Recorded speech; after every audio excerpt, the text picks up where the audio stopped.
Well, hey there, and welcome back to another episode of this podcast. I'm 3J of Family Matters. And I am Niecy Nash. This is The Read. Thanks for coming back. Yes, it is, and thank you for coming back. Great Essence cover there, Niecy. Real gay and black. Yeah, wasn't that gorgeous? Did you see the video version of it, too? I did not. There's a whole video with that damn Hours and Hours song playing in the background, and oh God, all the pictures are gorgeous. There's a whole interview. Yeah, there's a lot going on there. Very happy for Niecy Nash. Very happy. This week in Black Excellence is for the foodies, particularly those who love to get their snack on in New York City. I've never heard of City Island. What? In the Bronx. You've never been to City Island? Been to? I don't know. I don't believe my so. God. Oh, we have to go this summer. Oh, yes. Oh, it sounds yes. It sounds like a fictional place in like the Power Rangers or something, but I guess it's not. When I dated that Bronx nigga for a little while, I spent some time at City Island. It is an ethnic time for that ass. You're gonna have a ball. Well, when we make it to City Island, whenever the fuck that happens, we're gonna have to take a stop by Seafood Kings too. It is the first Black-owned seafood restaurant on City Island, and it's just opened its doors on February 26th, thanks to the listen, Daryl Lely. I might be saying your last name wrong, and I'm apologizing if I am, because clearly you've created an empire. But Daryl, his son Darrell, who's the general manager, and his wife Katrina are running things over there in the Bronx and City Island. Amazing.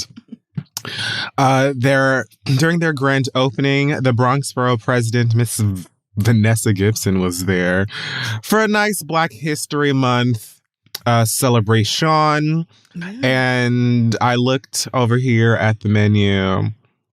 They've got, the respectable and expected nyamins, as we would call them in Jamaica, when it comes to a seafood restaurant. We've got catfish, we've got wings, shrimp, snapper, all of the things. But I like to slide over to the sides when I'm inspecting a Black restaurant. And here we've got our mac and cheese, we've got our collards, we've got our potato salad, we've got our steamed cabbage, we've got our candy yams, we've got our rice and beans, we've got our cornbread and our Cajun fries, and that's just the beginning. So, yum. I say shout out to Seafood Kings. This is obviously, I said Seafood Kings too. This is not their first restaurant. They've had one in Queens for quite some time that was able to stand the test of the Pangea. But Daryl said that the neighborhood looked like a ghost town, with the only restaurants being KFC and White Castle open, and Seafood Kings. Damn. So this was in the success Queens? Wow. This success of that restaurant, which opened in 2019, led to their second location, which had some trouble at first in South Bronx. And now they're on City Island, taking amazing Black, beautiful photos in front of the restaurant. Everybody looks so shiny and new and spectacular. And personally, I love fried food. I can't eat shellfish because, the devil has it out for me. But that never stops me from getting my life at a seafood restaurant. So... yeah, looking forward to it. It is rude that the universe gave you that allergy. That is really just so fucked up. One of a few. Yeah. But we'll have to go. There's quite a few seafood restaurants on City Island, but we will have to go and check out the Negro one. Yeah, we're gonna have to. It's gonna be a good. I cannot believe you've never been. We are going to have a good time. Why would I go to an island when I live on an island? Well, okay. I guess I can't really argue with that, but City Island have you ever been to Fire Island? Yes, I'm a gay. I'm just saying, that's why you would go to an island, even though you live on one. Because it's fun. Switch it up a little bit. Never been back. You might never go back to City Island either. But we're going to have a good time. I know that. Well, this week in our hot tops, let's just go ahead and get started. Well, number one, the Queen's back at work. 9 days past COVID, she's already. Oh. Yeah. Well, not that Queen. I mean, right. The Queen of England. Mm-hmm. Yeah, I got you now. I'm with you. Queen Elizabeth has reported back to whatever it is she does.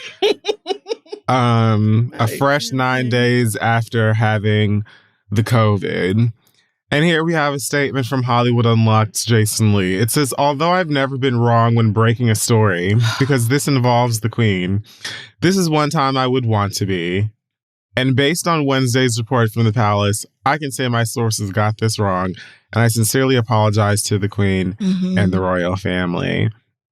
Now, according to some screenshots that I found here that seem to be from BuzzFeed News, apparently, allegedly, the quote-unquote source was a wedding guest of the editor-in-chief of British Vogue, Edward Enninful. And apparently said guest was weeping when they found out that the singer of band Queens of the Stone Age, Mark Lanigan, died on February 22nd. And somehow this morphed into Queen Elizabeth, the actual big white old ass queen, being dead. And I don't know how, but here we are. I'm honestly having trouble believing that because, first of all, that's one hell of a game of telephone. Yeah. And secondly, didn't Jason Lee say that he verified this with like multiple sources? Didn't he say it was 2 different people? But even if you didn't, like... Well, lies. It's not making sense. I'm so sorry. It's just not. That explanation is hilarious, but I don't know who it came from. I'm just reading a screenshot. No, I'm just saying it's not curling over as like something realistic. It sounds like something that niggas came up with to try to make this seem not as stupid as it is. But I believe it because of how stupid it does sound to me.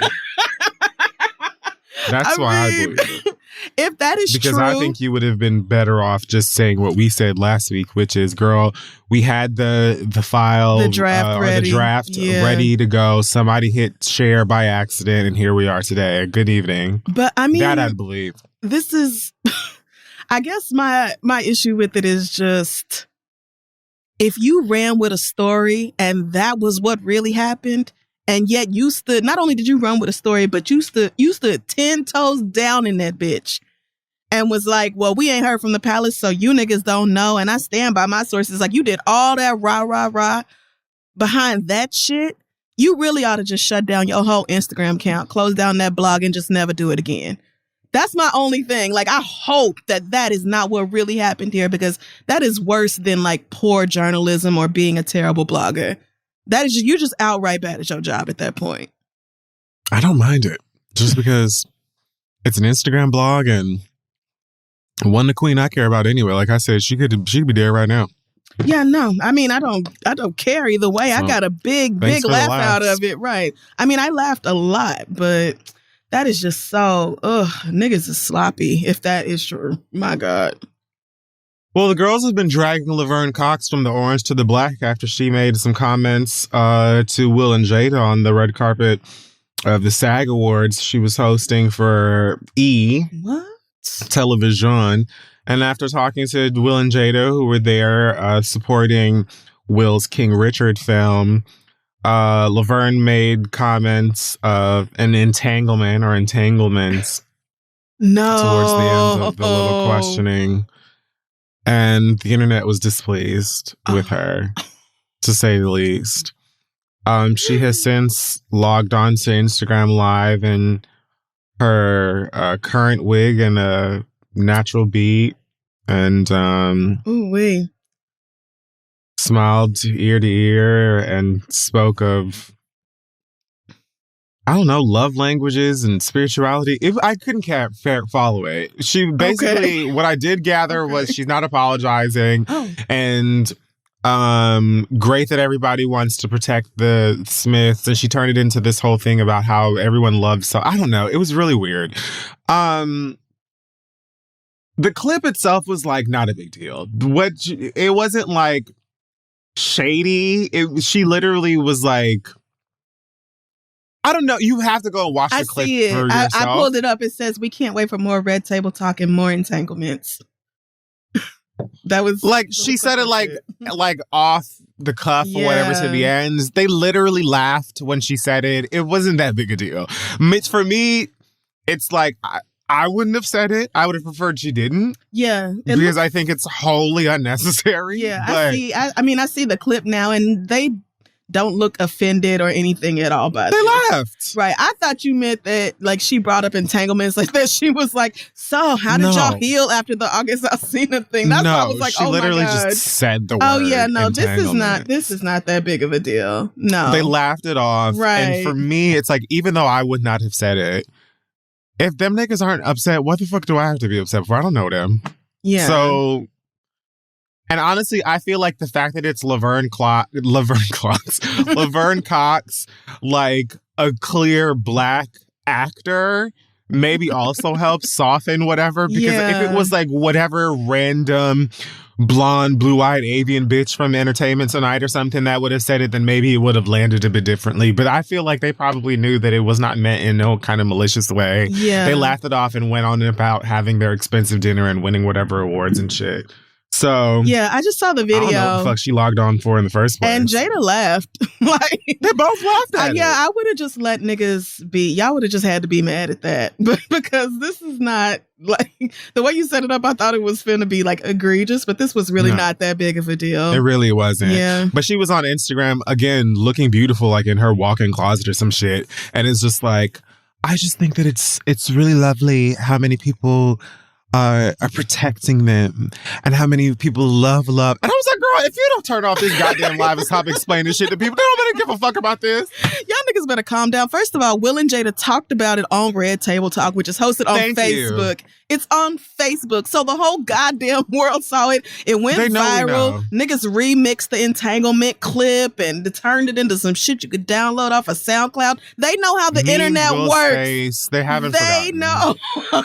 They're good.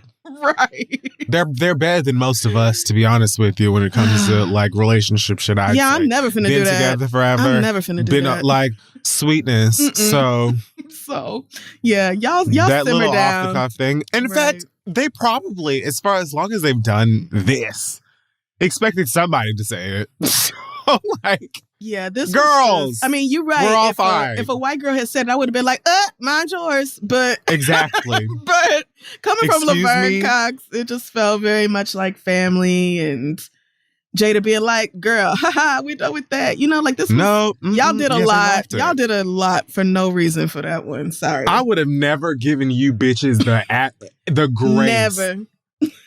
Never. Y'all just gonna have to be mad. You would have just literally had to been pissed. Yep. And that would have been the end of it. But again, it wouldn't have happened because I would have said it. But that's neither here nor there. Apparently, there's a new daytime talk show coming in the form of the Jennifer Hudson Show, which is allegedly going to be coming to your television screen in the fall. Now, I'm reading this on tvline.com. Yeah. Is there any room left on daytime TV? I feel like all of the girls are getting shows, and I don't know how to say this or if this even makes any sense. Yeah, no, I actually see what you're saying. Does Jennifer have anything else to do? Like, ain't Jennifer busy? I mean, I would think so, but also whatever they're offering her is probably pretty substantial. So, it's on Fox. It's going to be on Fox. Okay. So yeah, that's pretty huge. Fox is big. So, is there time left in daytime? I mean, if you're that damn good, yes, but there are a lot of people who are currently hosting daytime TV. They got all them ensemble shows, The Talk, The View, The Walk, The Young and the Restless, all that shit. But I'm specifically talking about these like celebrities that are getting daytime. Like Drew Barrymore has a show. Sherry Shepherd just scalped Kelly Wendy. Clarkson has a show. Kelly Clarkson has one. Yeah. And now Jennifer Hudson's getting one. So it's like, maybe all those girls are doing so well that Fox was like, we need our own. But maybe. I mean, I don't know about this. I don't think I ever would have put those two together, but she might be great at it. I just don't know that I ever. Yeah, I just don't know that I ever saw her doing this. It sounded like it was a surprise to me. Yeah, I feel like for some reason I don't know. I think I'm surprised because I figured she would be busy. But maybe that's just my... I figured she would be like on Broadway stage somewhere or doing some fucking film where she has to sing her face off or in but maybe not. Maybe I'm living in a fantasy land.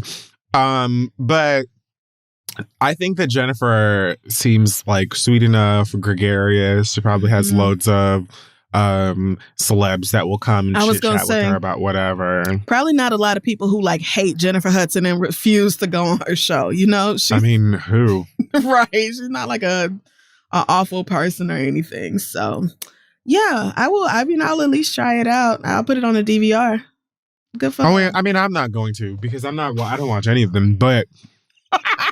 I mean, I will very likely see like clips from it on YouTube because that's what happens all of the time. And I expect that her theme song will be very big. Oh, you know it. And melodic and have loads of volume. And, you know, I'm happy for her because anything involving a Jennifer Hudson ascension, I guess my vote. Because I love Jennifer Hudson. Yeah. So, same. Daytime TV. This is the only one that I've heard of so far that I was just like, if I watched daytime TV, I'd watch this, but I'd be asleep. I mean, I do have things to do. That's why I said I'll put it on the DVR, you know, just so she get my little DVR play or whatever. But I don't, you know, fingers crossed for her. Good luck to Jennifer. I don't know if we missed this. But the Brat is officially married. Oh no, we didn't miss it. It happened after the. No, it happened after the show. Oh, okay. Well, they got married right over there in the ATL on 2222222. Yeah. 0222. Yep. 100 guests were in attendance, including Candy Barris, Eva Pigford, Portia Williams, and even Lisa Ray McCoy, who was a bride. What did Nene say? Bridemaids? How did she say it? I don't even remember. Nene says it all wrong. Whatever. I don't give a fuck. I'm half dead today. So they, you know, had a very expensive looking wedding. Jermaine Dupri was in purple. I guess he was the best man. Walking them down the aisles and things like that. Wow, was there plenty of fabric. My God. Like,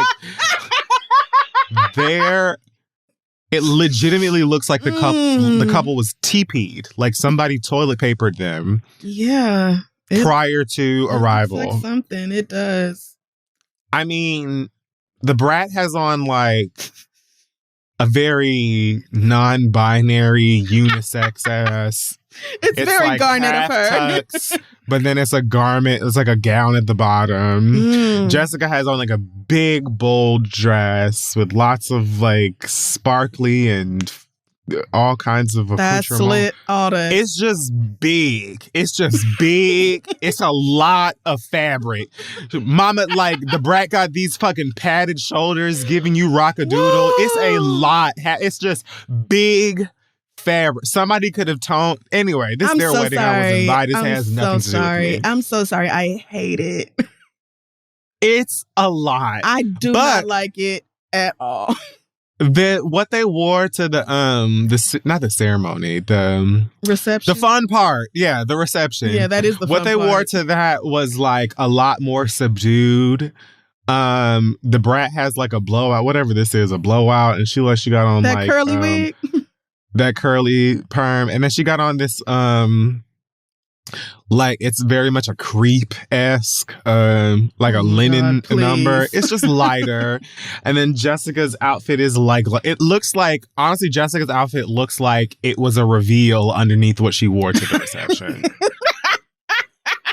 Yes, Drag Race. Like she grabbed the original dress by the hip and ripped it, and then this happened. Yeah, I just enjoy both of these looks more. Yes, the reception looks. I agree. I prefer much more to those of the ceremony. I can't say enough how much I dislike Brat's dress. I cannot say enough how much I dislike it. I really don't like it. But they look ecstatic. And so I am happy for them. Yay, gays. Yeah. Happy for all the gays getting married except me. And I am happy for y'all. That is so They had their little Cinderella pumpkin carriages and Candy looks good. Oh, I didn't see Candy. I saw Portia. I saw she got on a dress. Looked like she a bridesmaid. Hell, her dress matched. She probably was. Her dress matched their colors. But yes, the flowers are gorgeous. They are floral. This is. I have to say, this is very like Black Dyke of a certain age, Atlanta wedding. Like honestly, you tell me. If you give me those qualifiers, I would have picked this wedding out for them. This was in a lesbian scrapbook. The cake is gorgeous though, and everybody looks happy. Yeah, they did. JD walking Brat down the aisle was really sweet. So yeah, good for them. Yay, Black love. And I love the pinks and purples. Excuse me. I think that it's really pretty. So congratulations to them. Hope I love their colors. They last the test of time. Yeah, I do. I love their colors. Brat got a little makeup, a little beat. You know, she's not afraid of a little beat, a little highlight. Yeah, little she got lashes and everything on. It's just that is nice. I do hate the. I can't. It's just. I'm trying to get away from them pictures. It's so bad. And you know the thing about it is it's like one or the. It's like if Brat would have like toned down hers maybe, then the other one would have been able to live a little bit more. It's just charming. All I see is charming. I mean, yes, but also the design of this suit thing I despise it because it's not even just like a suit top and then a skirt.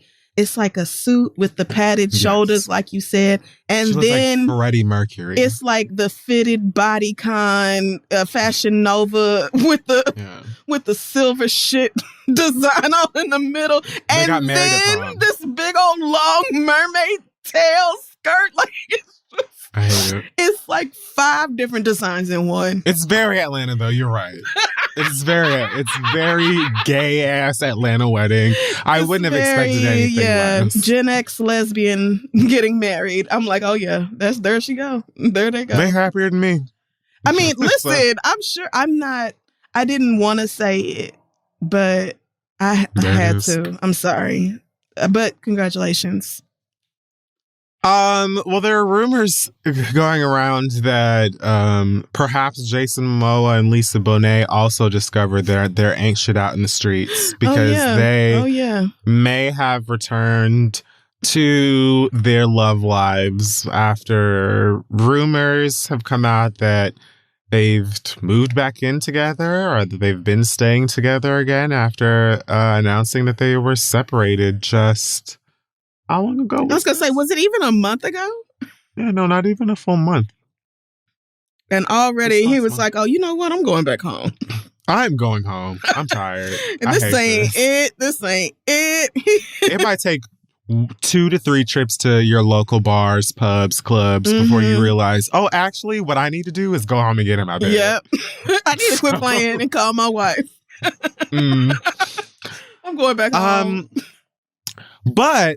rumor also has it that, when Jason was on the red carpet for The Batman, a film coming out this weekend, which stars Zoe Kravitz as the latest Catwoman. Yes. Which, honestly, that's probably the only reason I'm going to go watch this movie. I'm all Batman'd out. Like, honestly, Robert Pattinson was great in The Lighthouse. I recognize he can act. He'll probably be good. I heard good things about it. But to be honest with you, if that sickening black girl was not playing the Catwoman, I probably would just go ahead and skip this and wait for it to hit digital. I'm not even going to front. I'm not going to see that. I'm not. I know you're not. Yeah, I'm just letting you know as a nerd. The reason I'm going to see it is because Lisa Bonet's baby with Lenny Kravitz is playing Catwoman, and that is reason enough. I'm only just now working up the nerve to go see Spider-Man. I'm gonna go look at that sometime. Work up the nerve. It's not frightening. There's nothing scary about that. No, I know. To go to the movies. Violent. Oh, why? Just wait for it to hit digital and buy it on Amazon. Because everybody said it's gonna take too damn long for Spider-Man to come to streaming, and the nigga is still in theaters, so they right. It comes to streaming in like 4 weeks. Oh, it don't really? I'll give you the date right now. I literally looked at this a couple hours ago. Never mind then. I ain't going. April 12th is when it hits. Yeah, I can definitely Blu-ray, wait. And it streams. You can buy it on digital on March 22nd. Look at you saving lives. Girl, you don't have to go no motherfucking way. You're welcome. Look at God. So yes, on the red carpet of this premiere. Oh, by the way, they share a film universe because Jason Momoa plays Aquaman. Aquaman. Water. I knew it, but I was very close. Yeah, I mean, aqua, water. It's right there. They're the same thing. Mm-hmm. So wrong, but sure. I knew it was water, though. I knew he they was likely in the may water. Show up in a film together at some point. And during this red carpet, when asked about, going to see his daughter-in-law or stepdaughter. Daughter. Yep, that one. That he said that they're all still family, and Entertainment Tonight is reporting that they are still separated. Well, they didn't really report that, but it feels worded that way, which really just lets me know that y'all don't know these people's motherfucking business. Because how would you? Truthfully, it sounds like maybe somebody was trying to enjoy what the kids call a sneaky link one night when you motherfuckers couldn't shut the fuck up and close your goddamn camera lenses and mind your motherfucking business. That might be it. They could be separated. Have you seen Jason Momoa or Elisa Bonet? Maybe they wanted to fuck. Maybe they wanted to have a good night. Maybe they wanted to, stream the King Richard or Scream 2022 or fucking, Nightmare Alley or some shit. Maybe he left his Switch over there. Maybe he was just coming to get his shoes. Y'all don't know. Y'all just be saying shit. But it would be funny if both of them, after like 22 days, was like, you know what? Fuck all of that. Miguel and his girlfriend got back together. I saw that. His wife, right? Didn't they get divorced? Oh, I think so, yeah. Was that his wife? Or am I confusing him with Neo? No, I think they were either married or engaged. Oh, yeah. They might have been engaged. Sure. But yeah, either way, I saw that they got back together too. And I'm like, well, you know what? But that was some time. They have spent some time apart. They were apart for a little while. So, maybe. Not like 3 weeks. Maybe some growth took place. Right? That's right. If Lisa and Jason Momoa are back together, child, they was just like, you know what? Never mind. I was just playing. I took a look at the apps. Said, and I'm good. Over. Right? The door's unlocked. Listen, dick is still dick. Hello? Just saying. Rihanna has been out with that belly bump enjoying the latest Paris Fashion Week. She has. Entries. She showed up with her baby father at the Gucci fashion show. She was at the Off-White fashion show. Honestly, besides being a fashion darling, I think she was also like, you're going to get these maternity looks. Oh, yeah. You're going to get pregnant Rihanna. Yep. The end. You are going to see what a pregnant bitch can really look like coming down a slide. That's a Norbit reference. Now, it was the Dior fashion show where someone on the red carpet particularly tried it. I don't know if this is a photographer or a fan, but as she's walking, I would say floating down the red carpet for the Dior fashion show in Paris, someone had the nerve to utter to her, "You're late." To which she turned, looked them up and down and said, "No shit." And then continued to float on by, cradling her baby bump and looking like a goddess. I just have 2 questions. Okay. Who the fuck asked that question? Wow, bitch, you don't feel stupid right now? And what exactly gave you the fucking nerve? What motivated you to speak to Rihanna?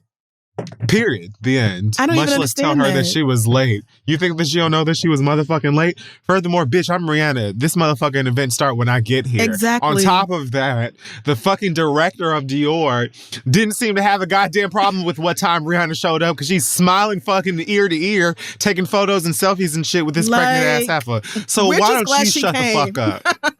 She could have stayed in her villa eating Cheez-Its and she came here instead. So we're just happy to see her. Have you noticed this black woman's pregnant goddamn gut that she had? I know that you can see it because it's underneath a fucking sheer skirt with a bra and panties. Like, you can see that this bitch is pregnant. So she can be late. Maybe she was barfing. Maybe she was dealing with the fact that she's having a baby with a Harlem nigga. Maybe she was out having some snacks last minute because this baby is pushing on her bladder or something. Like, can a pregnant bitch be late? But Rihanna... Can black women be able? Rihanna be late even when she's not pregnant because she's fucking Rihanna. And the fact remains that she is that bitch. And if she's late, then she just is. And it does not matter. Like, yeah, bitch, I'm late. And you're still standing right here taking pictures and waiting on me. Because I'm me. So literally don't say shit else about it. Yeah, I'm late and what?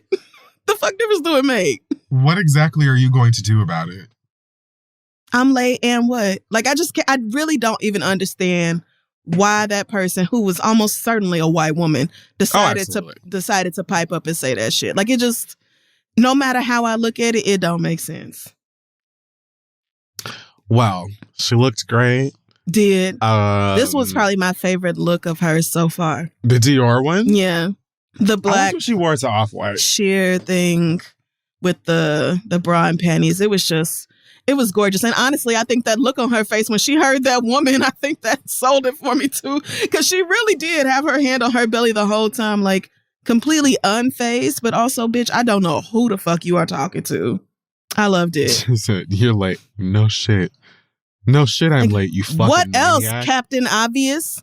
I'm Rihanna, dumbass. It's a fashion show. You thought I was going to be here on time? And you standing right here waiting on me. You standing right here waiting to see me. So it really didn't matter what time I showed up. Now, did it? Clearly, I wasn't too late, bitch, because you're still here. You're still here. That person gotta feel like a dumbass. If I was so late, bitch, that it was an issue, you should be in your motherfucking lift on the way back to wherever the fuck you came from. But you're not. You're here awaiting my presence, and you're welcome. And you'll be lucky to ever go back to a Dior show, because they're going to find out who you are. Right. And be like, bitch, never again.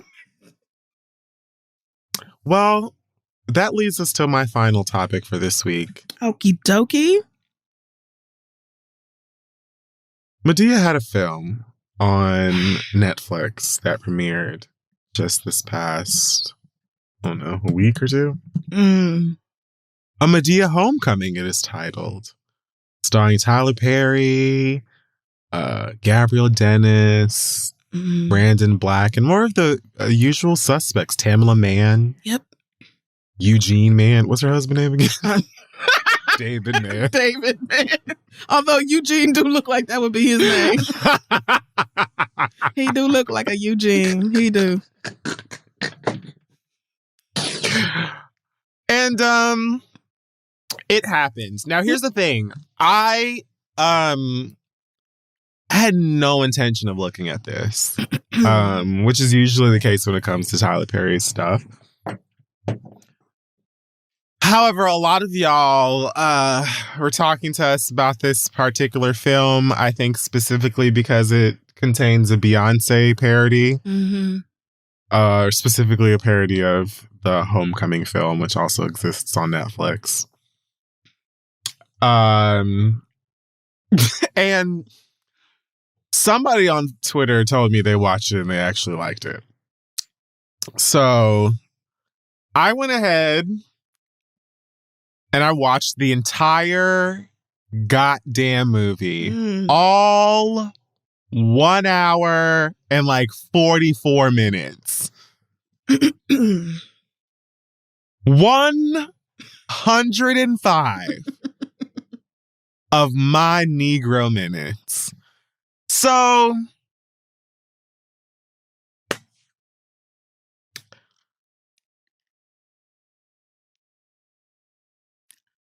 whoever told you it was good absolutely lied. Now, all right.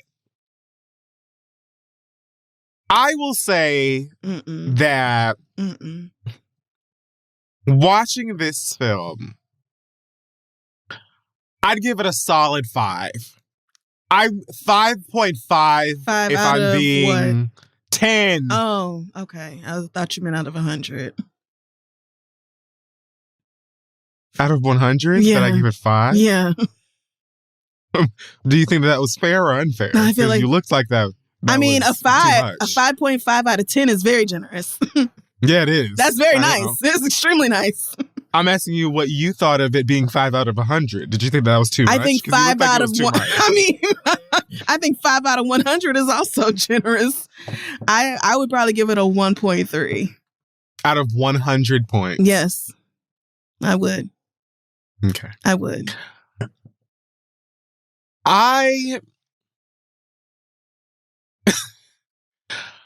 Okay, so here's the thing. I haven't watched a Madea movie or a Tyler Perry anything in such a long time. Mm-hmm.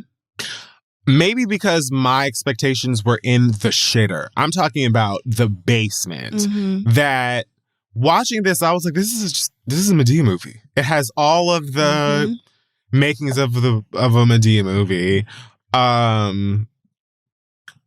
Family members coming to town with secrets. Madea making fun of the church, leading into a joke about drugs or alcohol. Mm-hmm. Yep. Secrets unveiled. A lengthy monologue from Madea about how you should get your shit together, rife with metaphors and analogies and all kinds of stuff that the church loves. Really predictable twists. It was a Madea movie. Everything about it was just like, oh, I have seen this before. Not in a while. Yep. But I've seen you do this a couple of times. It probably took him an afternoon at like California Pizza Kitchen to write it. Yep. And here we are today. To be honest with you, I thought it would be worse. And it was bad. I actually think my problem is that like I had just got done watching good TV before I watched it. See there? That's what you did. So perhaps it was worse to me for that reason. But like, I saw niggas talking about, this is so funny. I thought, Tyler must have hired some. It was funny. It had funny moments. I laughed one time. And that was at the Cardi B moment in the Red Lobster. That's what made you laugh? That when she got up and was like, broke boys don't deserve no coochie, and all the hoes in the restaurant said, I know that's right. I laughed. I said, ha! And then it was over. But like you said, I think this is my main problem with it, is that I have seen this movie before from Tyler Perry 8,000 times. He probably did not. I know, but that's the problem. He probably did not even have to write the script. He sat there and took a previous 8 scripts taken from like the plays and the movies and mashed all that shit together. And it was the exact same thing we've seen, like literally some of even the same jokes that I have seen in Tyler Perry stage plays before. Like the same gags, the same bits, the same, I smoke a lot of weed, the same not really thought through social justice issues that we kind of talking about, but not really, because Tyler Perry don't know what he's talking about and can't delve into anything with like a critical mind. And the same Uncle Joe being a nasty pervert and Brown doing something stupid. Like, it's the same shit. That's what I'm saying. But like, I don't expect characters, especially characters that are old in universe, to be much different. What I would expect is at least at the core of the story for you to do something different there. I expect Madea is going to cuss, troll her daughter, smoke weed, drink, and like try to bring her family back together. Somebody. Joe's going to be a pervert. Yep. Yes, they're going to blast the guns out. Joe's going to be a pervert. Brown is going to be wildly ridiculous and dim-witted. Cora is going to be incredibly confused and still I'm not going to understand why she even still hangs around her family. Yep. And then they're going to be brand new people that are somehow her, like nieces every single one of these movies, Cora has a new child or whatever, like new kids that we've never seen. Like, it's always like, I expect all of that.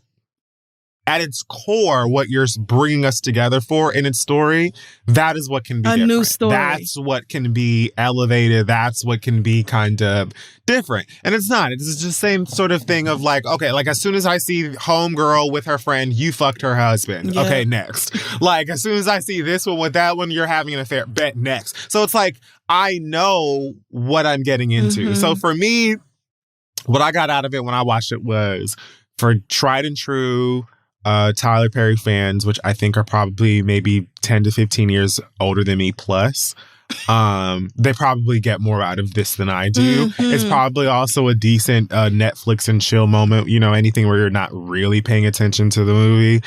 And it did make me laugh a couple of times. My main issue with it, besides the fact that the story was completely surface and it sucked, was the fact, like what I felt like were true issues for me that stood out. One, the fucking Black Lives Matter protesting, one of the kids is a cop thing. That had no bearing over the story at all. I would assume that whenever he was writing this, maybe the protests and riots, quote unquote, were more prevalent and relevant than they always are. But it just, to me, had nothing to do with the rest of the... No, not to me. It period, had nothing to do with the rest of the story. And I didn't care for a lot of the statements that they were making. The whole, like, oh, you don't fuck with the police until you need something from them. Like, it just screamed uncle, auntie, like, shut up, to Bill me. Man. And so, because that had nothing to do with the rest of the story, that made me want to barf. And then the only other thing that I really wanted to do a backflip over was that goddamn Disney Plus ass transition. Like those cuts, the transitions were those so cuts bad. Where pieces of the next shot would just slide into the scene. They did it like 3 to 4 times in the whole movie. Yes. So it always felt out of nowhere. Okay. And then just the tone was like, why are we watching Snick? Like what happened? Yes.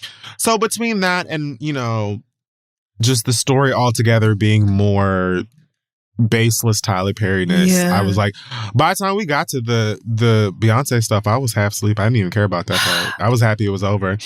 Yeah, I could see that. I watched the whole thing, so there's that. And, you know, God bless the cast and everybody showing up and doing the best that they I'm glad that Black people got a check. I'm always glad that Black people got a check. Favorite thing about him. But wow, this was bad. Give these Black people these opportunities. It's kind of amazing that Tyler Perry does not seem to have grown at all in like the almost 20 years that I have been watching Tyler Perry stuff. It's like, this is the same thing you put out in like 2005, just with a better budget. I actually liked I got a kick out of the white lady, the Irish auntie. Did you? Yeah. It was just something different. The character was someone I haven't seen or heard of before and was like relatively funny, eating the edibles and getting high. It was like, I guess. It was. I didn't hate myself for watching it afterwards. I was just like, yeah, another not great Tyler Perry movie. All right, what else? It was just really, it was just so bad. I'm sorry, it was not good, and I really didn't. I think he has made way worse, like way worse. What? Like what was way worse? Films. Is it not all? Acrimony. Yes. Okay, Temptation. Acrimony is. Okay, when he goes outside of the Medea universe, that is the only thing worse than Medea. Boom! That's all I'm saying. But what kind of benchmark is that? The one I'm talking about. I'm just saying. I'm not saying the movie's sickening, give it its flowers. It made me laugh, and he's done way worse. So take that and do with it what you will. But that whole Medea, that whole I had a dream where I was Beyonce was like... The Rosa Parks thing, like, we've seen this. Okay, no. The Rosa Parks thing was absolutely a bit on one of the plays. Yes. Don't remember which one. Please don't tell me because I don't care. Rosa, we've seen Don't that. tell me I don't care. But I have not seen it visualized before. Right. So I told you niggas when I saw the trailer for this that there was a bit where you see her back in the like 50s or whatever in black and white. Oh, man. And I was like, I want to see what that was about. And it happens to be the Rosa Parks bit. Yeah. So then I also was like, oh, okay. He actually did like a visualization of this thing. I'm trying. Like, I'm trying, You are girl. really giving compliments. You are. Because this is how I genuinely feel. It made me laugh. When Joe said, God, I wish I could remember this line. When he thought that the boys were gay and he went to get up, he said some dumb shit. It was so funny. He was like, God, I can't remember. He said something like, when you go to bed, if the sun rises, fuck, I wish I could remember the line. He said, when you go to bed at night, if the sun rises, then you've something. If it has not, then you have died. And then he just got up and walked away. I ruined it. But when I tell you, I don't remember this line. Bro, it's like the first, it's very early on in the film. Like when he's sitting down with... Okay, so I saw it. I just with the don't son remember this. And the light-skinned boy. Roommate. Yeah. And he says something to them and then he just gets up and walks away. But it made no sense. Yep. And it was clear that he just said something so that he could leave. Mm-hmm. And that shit actually made me like, I wouldn't say cackle, but I open mouth laughed. Okay. I did laugh. Okay. And that's like the main joke that I remember getting a kick out, like really getting a kick out of. I didn't laugh at the Cardi B thing. I expected the Cardi B joke. They did it again with WAP, where it's like, oh my God, this song is so... And then of course it's Bam's fault. Like that shit to me, like I knew you were going to like find ways to make fun of Gen Z or the Zoomers and the kids of today. So I expected the WAPs and all of the Megan jokes and all of that other stuff. But it was when they caught me off guard. That's when you get me to laugh. But ultimately, again, I'm almost mad that y'all wanted us to watch it so bad. Like, because y'all wanted us to watch it because of... I'm certain that most of you wanted us to watch it because of the Beyonce That must have been it. But that wasn't even part of the... Right, it wasn't even part of the movie. It's the end credits. It plays in the credits. So I honestly think y'all lied so that I would watch it, so that I would be mad and come on the show and talk about it. And be mad. I think y'all deliberately lied to us, and that's fucked up. Well, joke's on you. I'm not mad. I turned it off during the big confrontation / roommate at the cookout reveal. I said, Tyler, this is just entirely too much for me. I'm sorry, girl. This is too I laughed much. at that too, but that wasn't supposed to be funny. I laughed because it was stupid. I said, this is just, you've tried me. And I simply won't watch no more past this point. Although I probably will go back and look at like the last 20 minutes of it just so I can say I finished it. But yeah, y'all lied to me about all that happens after that is Medea goes to everybody who needs to be read and she reads them. And then everybody's like, oh, actually, I should do the right thing. And then they do and everybody goes about their happy business. That's literally the Medea formula. That is, like, I was going to say, that's every Tyler Perry movie. Climactic thing where everybody hates each other. And then Medea starts sewing and smoking a blunt. And she's like, you know what, baby? And then she preaches and she gives them analogies. And then they're like, oh my God, Medea, you are so right. And then they get their life together. I mean, okay. I'm trying to end on... You want me to tell you what happens? I think you just did. But... I mean, like, specifically. You can. I don't give a shit. Actually, I don't think I remember. Now, doesn't that I know, say like, it the all? Irish auntie... The Irish auntie is like, oh, you can do whatever you want instead of making him go home. It's just too many things that didn't make sense in the plot. But that's Tyler Perry's. That's always his problem. It's always a bunch of shit that don't make sense in the plot and giant holes and people saying things and doing things and behaving in a way that doesn't make no sense. Like all the gay jokes them boys sat through, and you expect me to believe that at no point neither one of them said, oh, this one is not gay? Really? And we all just supposed to be super gagged 3/4 of the way through the movie? Girl, please. I knew that niggas were not a couple when they were in the car at the beginning. And they dapped each other up. The first scene they were in. I was like, okay, I see what you want me to think, but I don't, Tyler. Miss Girl. So because if that was his boyfriend, he would have leaned over and kissed him or rubbed the back of his neck held or hands, something. Dap. Like, at no point, even when they were in private, were they like affectionate or right. So anything. Like, stop it. Like, the fact that Joe called it so fast. The Irish auntie and the cousin came all the way over from Dublin and somehow the other one was his mama. No, that was... You hated this film. Oh, wait, I didn't even get that far then. If that's really his mom. The white woman that the auntie came with was his mom. He called her cousin. Was she? His mama died. One of us fucked up. No, his mama died before his daddy did. And then he had to move to Ireland to go live with his auntie. That white woman was his cousin? Yes. I thought it was his mama. No. Probably his mama's cousin, but... Well, there you go. But no, see, I hated it. Nigga, you hated it. I swear that was his fucking mama. His mama died? Yeah. Yes, before his daddy did. Remember in the his car daddy died? when he was giving all this unnecessary backstory that because people don't fucking talk like this, and you have to let the story unfold. I'm just saying, like, this is my issue with Tyler Perry. It doesn't get better. Like, yeah, it gets worse, but it never gets better.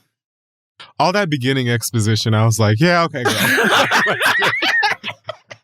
Let's get to it. We supposed you just to set Brown on fire. I don't.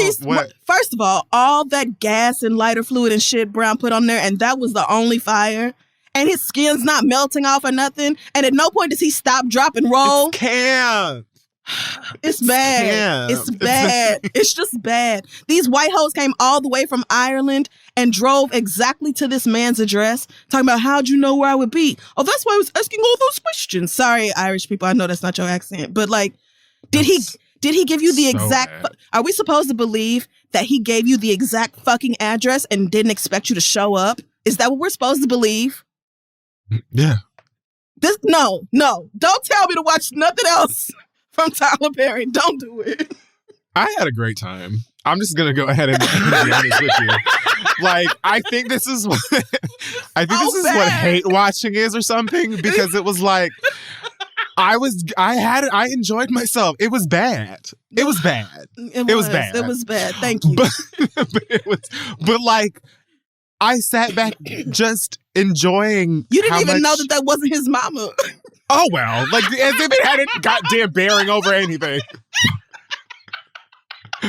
Could have been his twin, bitch. It really didn't make no difference to me. Anything. And I don't know what the fuck she was doing. What any of them were doing there. And none of them women was gonna beat the best friend or the ex-husband's ass when they did that shit like that. Come on. Nobody was gonna swing or nothing. Niggas just gonna stand there. That's also, I feel like this one, it felt like it was based on all of the Nigga, that's why I said it's like, I know. Literally copy and pasted all them scripts together and said here. They've had a couple before where it's like, you need to beat her ass. You need to beat her ass. And it's like that the one kid is like, I'm not going to do that. It's fine. I've grown past But not it. even yelling. Nobody even yelled. Come on now. Come on now. Like, this is just, like I said, this is not believable. It's not part of the problem. Part of the problem. I'm not going to watch that movie. But for me, I think just because I haven't looked at anything Madea or Tyler Perry in so long, it didn't piss me off. I literally just kicked back and watched it was so watch it happen. And I just thought of all of the Tyler Perry movies that have genuinely made me upset and confused. And this one was just, to me, like, this was just an evening on Netflix. And I think it also helps that, first of all, I had watched Beyonce's Homecoming earlier that morning, not because of this, because I woke up that day and I wanted to watch it. I woke up and I was just listening to music. One of the songs from the Homecoming album came on shuffle, and I was like, you know what? I haven't watched that movie in a while. Let me do that. Then later that day, in my hotel in Los Angeles, I was walking to the elevator. I knew that there was an event in the hotel. Because the day prior. Oh, yes. The day prior, I was coming into the hotel and there was a whole bunch of mostly white people in blazers and lanyards and carry-on suitcases. And I was like, oh, God, what the fuck kind of goop-ass convention are they having in this fucking... So then after the film, I went to go get like some food and I was walking to the elevator and another similar group is standing by the elevator. And I immediately was like, oh, I'm taking the stairs. I'm not going to wait for the elevator. Yeah. I'm not getting on the elevator during the vid with all these people. It's fine. Masks or not. And as I get closer, I noticed that one of them is a particularly humongous black man. And then when I'm real close, I notice that black man is in fact Tyler Perry. Amazing. In town, staying in the hotel for the premiere of this same terrible ass movie that we just talked about. And I'm like, what are the odds? It was bad. That this nigga would be on the floor that I'm on, at the elevator that I'm at, and when I tell you that I twisted my gay ass right by and took them stairs and went on about my my daily doings. Horrible. I cut it off and cut Abbott Elementary on. I mean, well, that's a choice, to watch something good. Yep. Watch something good. After you watch. Well, congratulations to the cast. Hope to see you in more things. Gabrielle Dennis, we love. Killed it as Black always. Lady sketch show. Killed it. I'm such a fan of hers. She's fantastic. She's good on that other show too. That Netflix show with where she plays old boy's baby mama. I know it.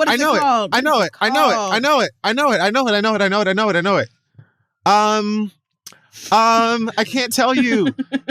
Is it the Upshaws? Oh, yes, that's it. The Upshaws. I was finna look it up. Googled it. I was finna look it up. But yes, she's good on. Oh, you did. Okay. Well, yeah. That's all right. I'm still proud of you. You got it before I did.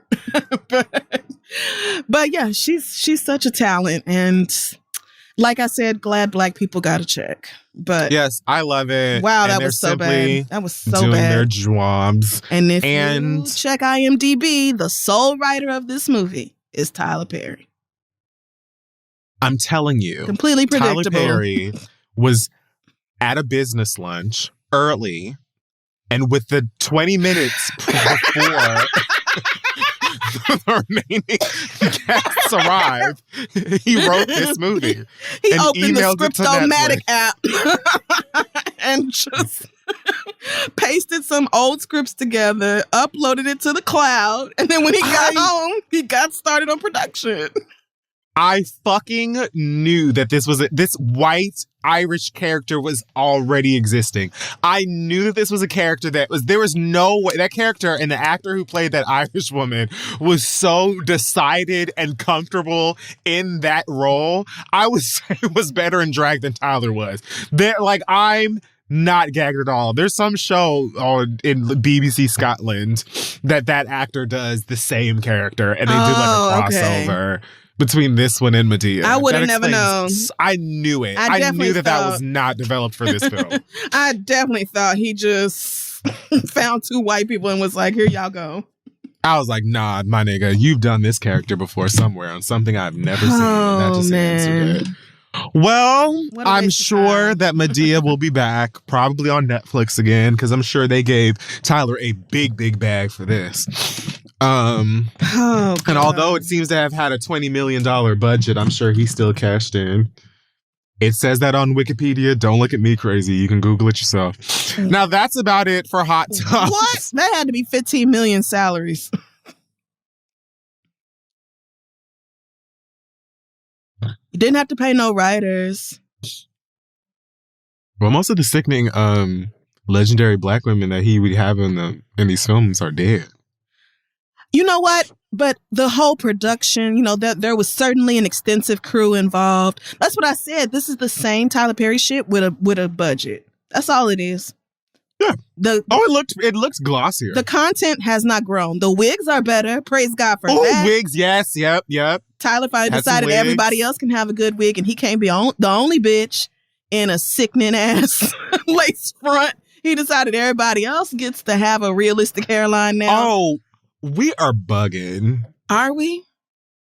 That fucking Beyonce Medea wig. Okay, well. They probably spent a good chunk of that change just trying to recreate Homecoming.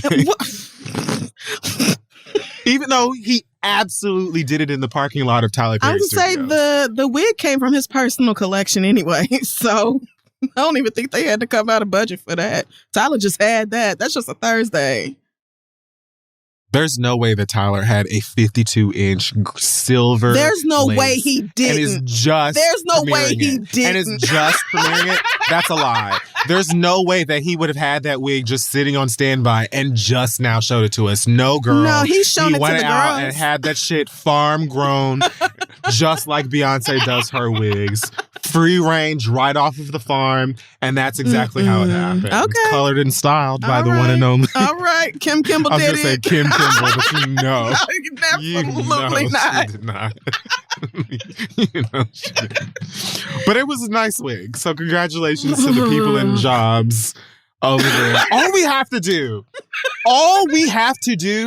my nigga, because all of the pieces are in play. Black actors, production design, wiggery when the budget is on point. All we have to do is get somebody else to write. That's all we have to do. That's all we have to do. Or even just a script supervisor, even just somebody to come in and be like, let's talk about the things here that don't make no sense. Like, even just some co-writers. I'm not even saying kick Tyler out of the room, but please let somebody else look at this. I don't think Tyler needs to be in the room. But I think that, he can absolutely consult through email and stuff. I'm just interested in seeing what that would give. It's so bad. That man has all of the money. Yep. Doing exactly what we're talking about. I have to stop watching these. I do. I have to stop watching them because they don't get better. Tyler Perry doesn't grow as a creator. It's sad to say. Yeah, y'all should have gave up the one I did. I ain't watched one of these goddamn things. And I don't even know how long. No. Mm-mm. Well, girlies, thanks for the suggestion. I had a great time. Because y'all lied to us. Y'all lied to us on purpose. Y'all did it on purpose. Nobody lied to me. Most people told me that they hated it. Oh, no. And one person told me that she liked it, which she's allowed to do. So... Nah, niggas told me it was good. They didn't say they liked it. They said it was good. No. That was a lie. Oh. I don't know what you thought was good about it, but everyone is entitled. No, it wasn't. Yeah. And to their opinions. God bless us, everyone. And I'm randomly scrolling down this feed and I just saw Method Man and... Oh, happy birthday to him. Stop doing this. Yeah, man. What an absolutely just gorgeous individual. Damn, he is fine. It just makes no sense. I've always thought Method Man was fine since I don't even know how old. But with age. Wow, my God. I'm soaked. He just gets... He truly just... Didn't he say he stopped drinking like 10 years ago, 15 years ago, something like that? He was like, it's time to take care of myself. I'm like, yeah. And we see it. And you have done it. And it's all of it is paying off. God damn. I hope his wife carries a mean Glock. You know she does. Like, you know she tired of us. Are not going to play in her face. The hoes have been doing it for way too long. Them people have been married for 20 years and y'all still forever thirsting. She might be like, I will still cut you. I know that's right. That's it for the Hot Tops. We're going to take a break and read your letters. Hey, y'all. In times like these, having someone you trust and love to talk to is more important than ever. But as we all know, even the best relationships can hit a few bumps in the road from time to time. With Talkspace, you get unlimited access to a licensed therapist so you can clear up the confusion and focus on what matters most, being the best person and partner you can be. Whether you've been married for years, you're re-entering the dating scene, or if you're just trying to get comfortable with being single, talking to a therapist can help. Talkspace even offers couples therapy so you can work on relationship with your partner at your side. And we all know no relationship is perfect. They all take work, compromise, trust, but with the right tools and insight, your relationships can get stronger every day. And with asynchronous messaging and options for live video sessions, you can talk on a schedule that works for you with no need to wait for an appointment. Talkspace's encryption and added security features keep your conversation fully protected. Y'all know how much I love therapy. Started going a few years ago, completely changed my life. Now in school to be a therapist, et cetera, et cetera. And Lord knows that a huge chunk of what my therapist and I have had to work through is relationship issues in one way or another, whether I was with somebody or single or in the process of breaking up with somebody. Even when I don't really know what the problem is, I just know there is one. It's nothing like turning to your Talkspace therapist to help you work through it. So join Talkspace today and start the journey to a happier, healthier relationship. Just visit Talkspace.com and get $100 off your first month when you use promo code READ at sign up. That's $100 off your first month at Talkspace.com, promo code READ. Let them know Kid Fear and Crystal sent you, and let's get back to the show. Okay, y'all, welcome back. It's time now to read your letters. Yes, it is. Send your questions to asktheread@gmail.com.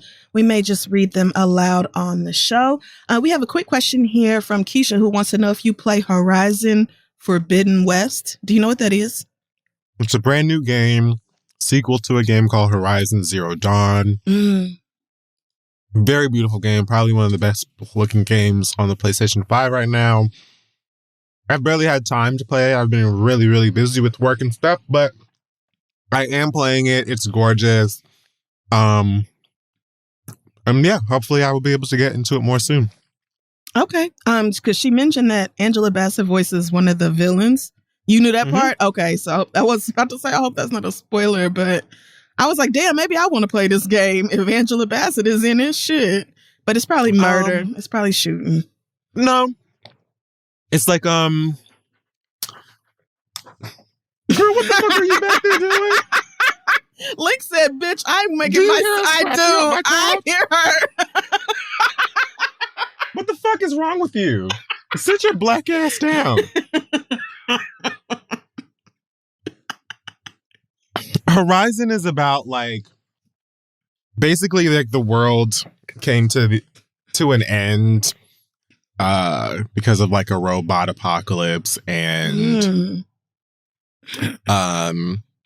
it's a post-apocalyptic world hundreds and hundreds of years, maybe thousands of years into the future, where humanity has basically been reborn. If I say how, it would be spoilers of the first one, I think.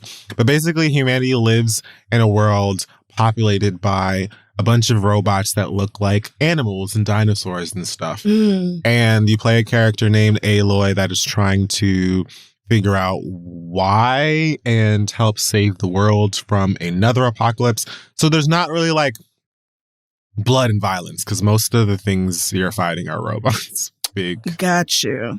Robot dinosaurs and birds and stuff. It's really fun. But okay. Yeah, I did find out that Angela Bassett voices one of the villains in this one, which is really exciting. So I was already gonna play it, but that just made me even more hype.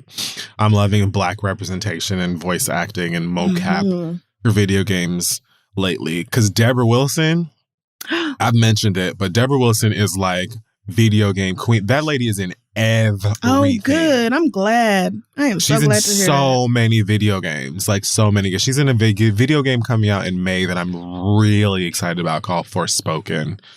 But she's been in so many. She was in Star Wars game recently, Wolfenstein. I can't even, she's been in a million things. She's amazing. Yeah. Okay. Well, I might play that. I don't know. We'll see. School is a lot right now, but okay. Thanks, Keisha, for that little quick question. We have one here from Gretchen, who says, my birthday is in a few days, and I had plans on getting a mani-pedi and going day drinking with my husband. A few days ago, we found out that his baby sister passed. The service is on my birthday, and now my husband wants me to go to the funeral with him. My husband and I have been together for 11 years, and I can count on my hands how many times I've seen this sister. My husband's dad is one of them future type niggas who has a bunch of kids in a bunch of different households, and this was one of the siblings that my husband was never really close to but was trying to form a better relationship with. Is it trash that I don't really want to go to this funeral with him? Honestly, I was planning to just send flowers and maybe some condolences, but I just don't want to go. I really don't think I can handle all this, especially on a day that I'm looking forward to turning up. I feel trash and I feel very guilty. I want to be there for my husband, but I also want to enjoy my day. And I know that this funeral would ruin my mood. What would you guys do in this situation? Am I being selfish? Please help. Thanks, Gretchen. I don't think that it's trash. I do think it's selfish. Thing about it is, being selfish isn't always a bad thing. True. So very true. I think in this situation, your husband, like, I get that it's like, it sounds like you're trying to, what's the word? Not loopholes, but it sounds like you're trying to just like find tiny excuses and little like things to explain your way out of this, because ultimately funerals are rarely a good time. Yeah. And you want to have a good time on your birthday. I think, though, just me personally, I would probably go to this funeral to support my husband, especially since you're saying that although they weren't close, he wanted to be close, or he was trying to have a closer relationship with him. So I would imagine that sucks. It's a baby sister. It's someone younger than him. That probably also is a factor. Oh, I'm sorry. The sister didn't die. The sister's baby died. Oh, the sister's baby died? Yeah. I misspoke. Sorry. Oh.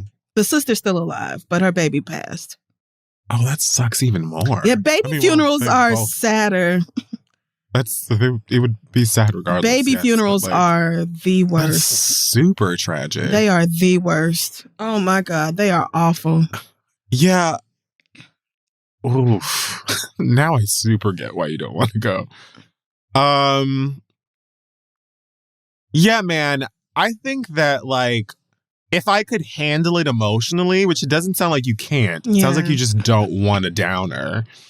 If I could handle it emotionally, I think I would go to be supportive of my husband specifically, but also to show face for the family, and just try to be there, because, like, that's your birthday, yes, but you don't have to celebrate your birthday on your birthday. Hear me out. I know. I get it. Oh, Link is so cute. But you don't have to do it then. Like, this year you could try to plan, and maybe even help, rope your husband in to help you. Like,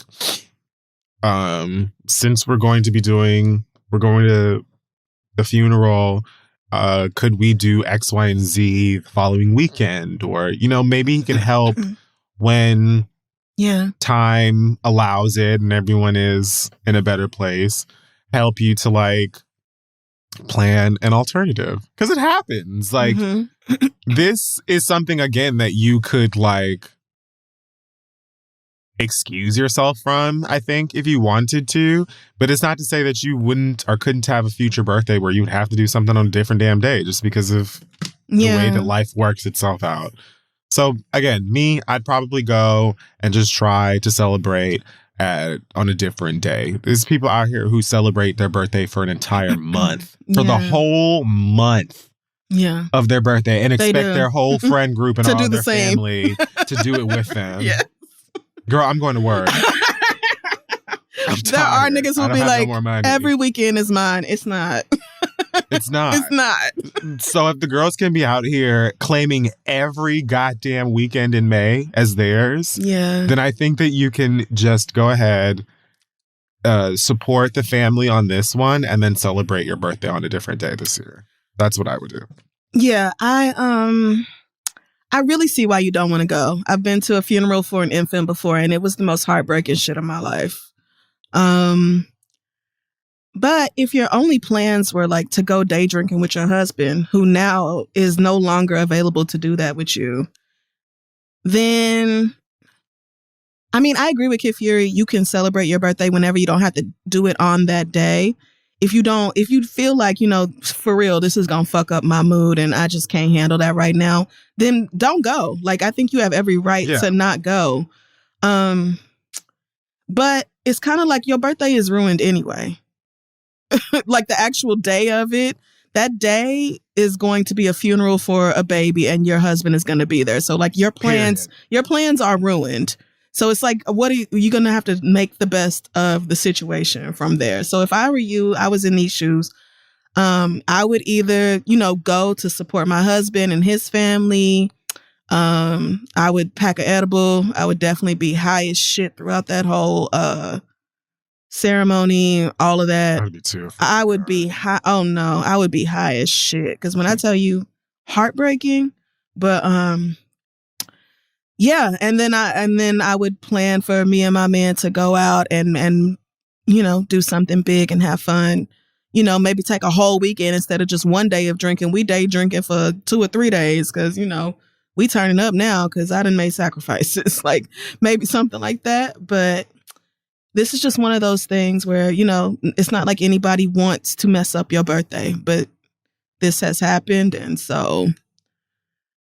Yeah, I mean, I don't know. I probably wouldn't go. I might not actually go to the funeral, but either way, it's a wash on my birthday. I might just get a mani-pedi and, go home and watch Tyler Perry movies or something if you just want to be in a bad mood at home. But yeah. I'm sorry that this has happened, but I don't see it's not like you can force him to not go or to celebrate your birthday. Right. I wouldn't even bring that up. That up. But like, do you want to go get lit by yourself instead? Like, what's the alternative here, sis? I think I totally agree. Like, if you don't have the emotional bandwidth to do it, like you really don't, birthday or not, don't, don't do it. Right. But if you can and you simply just don't want to do it on your birthday, I would say yes, it's a little selfish, and see if you can put that to the side to be a support system for your husband. Yeah, for your husband. I would think of this as like, this is right. This is a thing you do because we have pledged our lives together and signed a contract, and I love you, and this is shit. And so this is on my birthday, but I'm gonna support my husband anyway. Right. But that's hard. So sorry, and good luck to you and your husband, Gretchen, as y'all work that out. Our next letter comes from Cadence, who says, my husband and I were lucky enough to buy a home in our city a few years ago and managed to snag a cute little townhouse with an unfinished basement. We had to save aggressively and didn't get much help from our family, so we were lucky to find this house. Though I've been DIYing my ass off the last 3 years, there are some things that I just cannot afford to do, like renovate the basement. Right now, it's a dark-ass dungeon, but with the help of a contractor, it can really be transformed into a usable space. My brother-in-law is a general contractor and a very good one. He did an estimate of the work that needed to be done, and it was damn near double what we anticipated. I decided to reach out and get other estimates, and several of the contractors came in for a lower price than my brother-in-law. If I can get the same work done for half the price, I can think of a million other things we could do with that other money. Would I be an asshole to go with another contractor who charges less over my own family? To be fair, they watch our 2-year-old son whenever we ask and are always there to lend a hand, but that contractor, quote, is pretty steep. I asked 2 of my colleagues what they would do in this situation, and they gave me their opinions, but they're white, so I decided to ask y'all, what would you do in this situation? They're white, so I decided to add complete strangers. I decided Negro strangers would be better. Thanks, Cadence.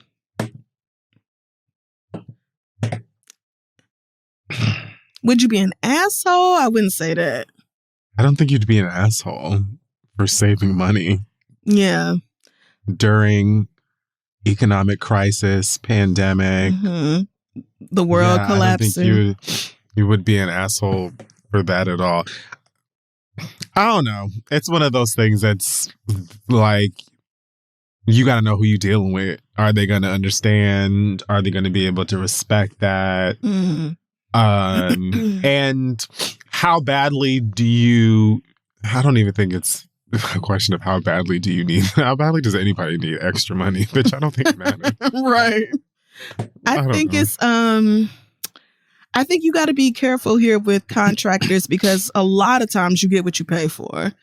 And True. People who are quoting you at like half the price of your brother-in-law might be the type to find a reason to take forever or not have enough niggas working on your stuff or not come through with materials like they're supposed to or wreck something else while they renovating your basement. Like, I think the first thing I would do is make sure, like, you said your brother-in-law is a good contractor, but like, yeah, I would make sure that these other people, you're not going to be saving money just to have a giant headache and then end up spending more money to have another contractor come in and fix what they fucked up. So that's the first thing. Like, your brother-in-law might be almost twice as much, because that's what good work done in a timely manner would cost. Right. But, you know, if everybody is just an A+ contractor and you think your brother-in-law is like trying to fleece you or something, then no, it's not. You wouldn't be an asshole to be like, we simply can't afford you. We had to go with somebody else. And if you explain it like that, and he's a reasonable person, then he'll probably understand and not like I can't imagine somebody being mad at you because their fee is, you know, outside of what would be comfortable for you to afford. But I just have heard too many contractor horror stories to be like, oh yeah, girl, go with the cheap people automatically. Because, baby, when I tell you the last thing you want is to be upside down in your own house for weeks or months on end because somebody lied to you about what they could do and how quickly they could do it. True. So, yeah, I think I would just break it down like that. Real simple. We can't afford this, but make sure you know what you're doing before you tell him no, because you might regret it. So I agree. Okay. Thanks, Cadence. Let's move on. We have a letter here from Lilith who says, my man and I have been in an open relationship for... Demon's name? Is it? Lilith? Lilith, yeah. I'm certain that's the name of a demon. Damn, I just made it up, but okay. Maybe it's not. Maybe it's I don't fucking care. Go ahead. Lilith on Frasier was a demon. Well, Lilith, in general, it's probably a demon. My man and I have been in an open relationship for 5 years, and I can easily say that I've had the most fun in my life with my partner. However, right now, I'm dealing with an internal struggle. They have. Have you had the most fun? They are having so much fun. Since we're in an open relationship, I can casually hook up. That's why. Yeah, that's what she said. First sentence. Yeah. I casually hook up with women and have had a few consistent friends with benefits situations. I love being able to meet and experience different people, and I would consider myself a kink-aware, sex-positive person. The problem is that I no longer want to fuck my man. I've always been aware of my sexuality growing up, and I am openly queer, but I still tended to date men, admittedly as a way to conform to societal expectations. Every time I get out of hetero relationships, I tell myself to stop dating these niggas, but here I am anyway. I genuinely love my partner, but I just can't stand having sex with him anymore. We've had conversations about intimacy, trauma, and my lack of reciprocation, and we decided that I would initiate sex when I'm ready, but sometimes that's every 3 to 4 weeks. I encourage him to seek out others, again, because we're in an open relationship, but he's too lazy to go out and meet people. So now I'm feeling this growing pressure to meet his sexual needs, even though he has the option to go elsewhere. What would y'all do in this situation? Please help. Thanks, Lilith. Separate? The way I would never, I don't think an open relationship is for me anyway, but damn, it's time to break up. Clearly, you don't want to have sex with him. He's not going out of his way to have any sex with anybody else. Yeah. And so now you feel this responsibility to like help him through the sex he's lacking because you don't want to fuck him. And you're having sex every 3 to 4 weeks and going through it. Like, girl, I thought the whole point of open relationship or like the success in it is being on the same page and having like an equal footing in what's going on. You know what I mean? Like, if you're having sex with other people, but he's not having sex with other people, you in an open relationship. You know what I mean? Like, I don't, but maybe not. I don't know that I've ever been in an open relationship before. So maybe I'm completely wrong. But it sounds to me like you have the opportunity to go ahead and separate with this person and maybe stand by what you say that you want or what you say that you don't want. Sounds like you're far more sexually stimulated by women, and you need to go ahead and invest more time in that. Yeah. Stop wasting these niggas' time. I think that I actually would not. My first instinct is not to break up with him. If y'all are so happy and y'all have so much fun and y'all are so in love, but you only want dick once a month and he don't have a problem with that, then I don't see why y'all can't just keep going with things as they are. Like, if it's an issue for him that you only want to fuck every 3 to 4 weeks, then, okay, that would be something else. But I feel like you've made it clear. Like, y'all came to an agreement that you would initiate when you were ready. And you said he's too lazy to go out and meet people. So to me, that means he don't want pussy that bad. To me, that means pussy once a month is working just fine for him. Because if it's not, he could go out and get some. So, like, I don't. But then what's the point? I mean, this is niggas in open relationships. You have multiple relationships with multiple people. If the two of you are still happy, if both of y'all are happy having sex with the frequency that you do, then who is anybody else to say that you're wrong for it?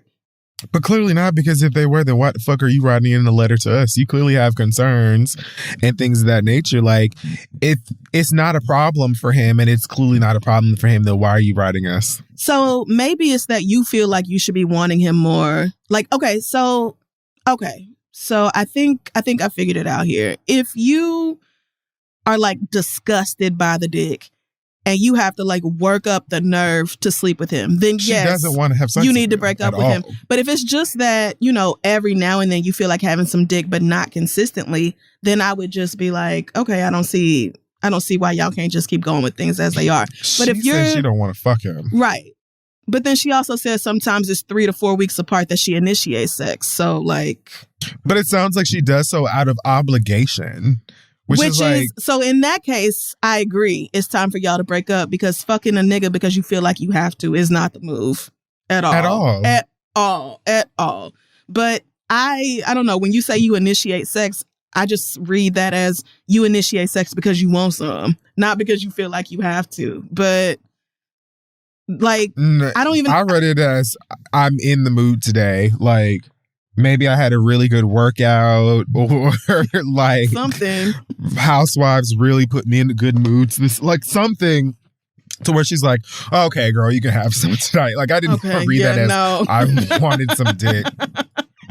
Okay. Well, yeah, no. In that case, you might as well go on and leave him, even though you love him so much and y'all have so much fun, because you're simply not fulfilled with this person, and he deserves somebody who wants all of him. Or maybe take a break? I mean, maybe. Do you even need a break when you're in an open relationship? What I'm saying is, like, maybe, like, no, just break up. Because it's like, I think the only reason I even landed on break, I don't even ever believe in that. But I think that, like, if you do have fun together and you really love this person, then maybe you can be friends.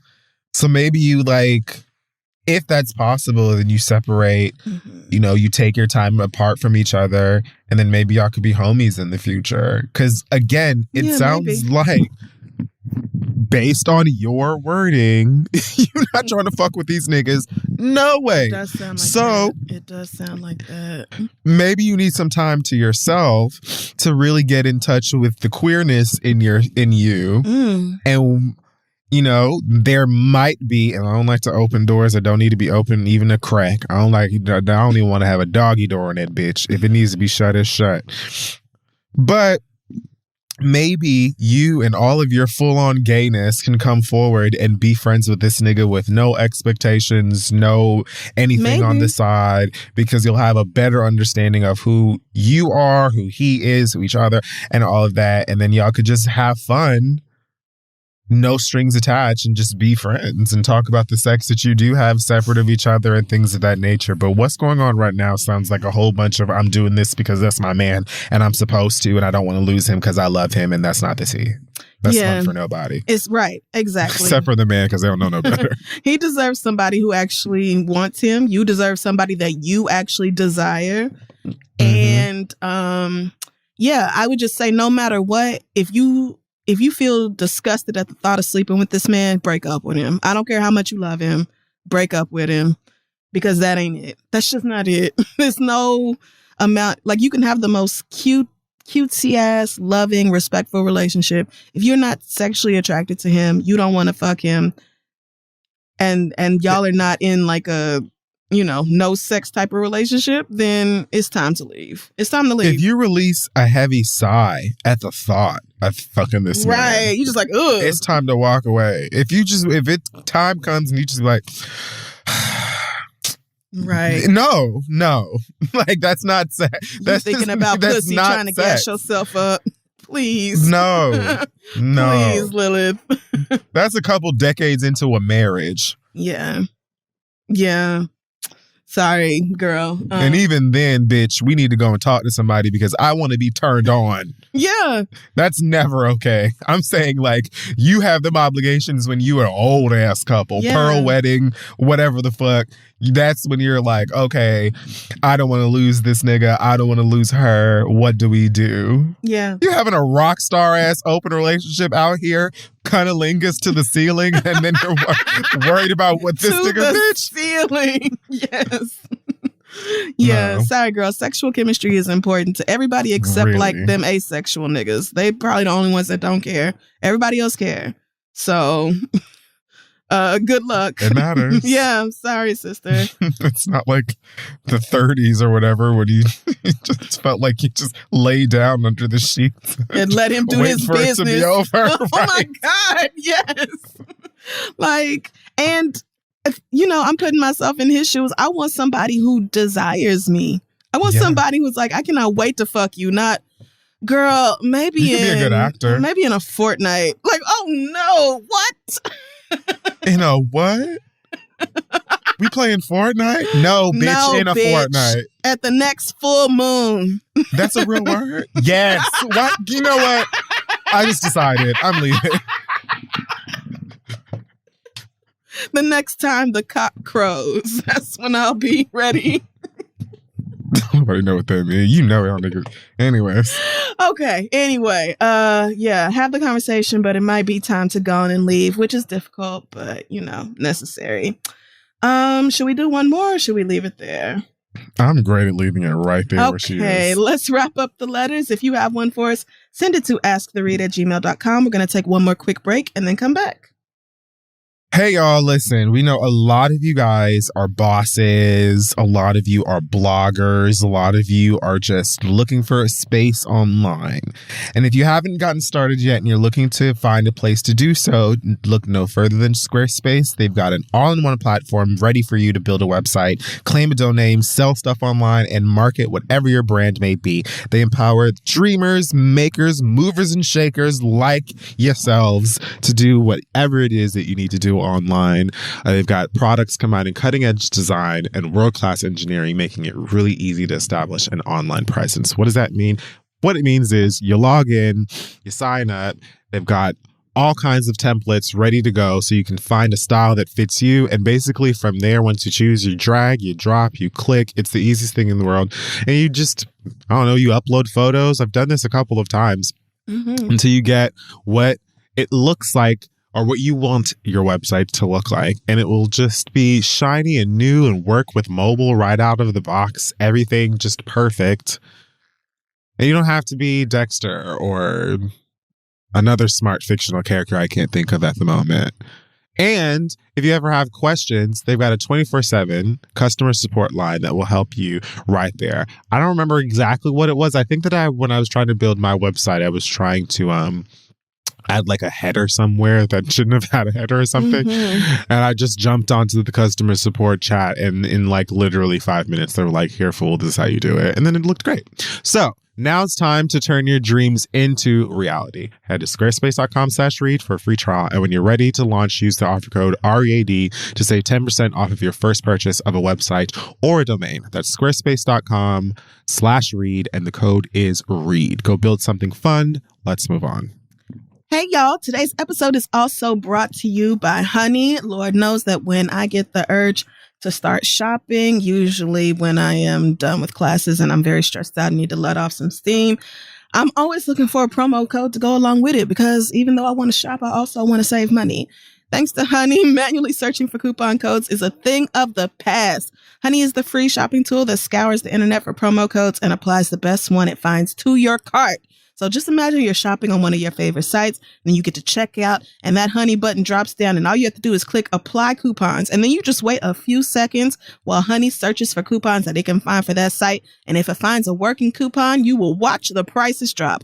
Plus, Honey doesn't just work on desktop, it works on your iPhone too. Just activate it on Safari on your phone and save on the go. Honey has saved me money on, let me count the things: clothes, shoes, different tech gadgets, literally food orders. I have saved like $30 on shirts. I bought a dress for an event and got like 50% off because of the Honey coupon. Like, I literally make sure that it is activated no matter when I am shopping, because what I'm not going to do is sit there and Google and scroll through all the different options and copy and paste and pray and cross my fingers. Like, Honey does all that for you, takes all the mess out, and makes finding discounts super easy. If you don't already have Honey, you could definitely be missing out. And by getting it, you will be doing yourself a solid. So get Honey for free at joinhoney.com/theread.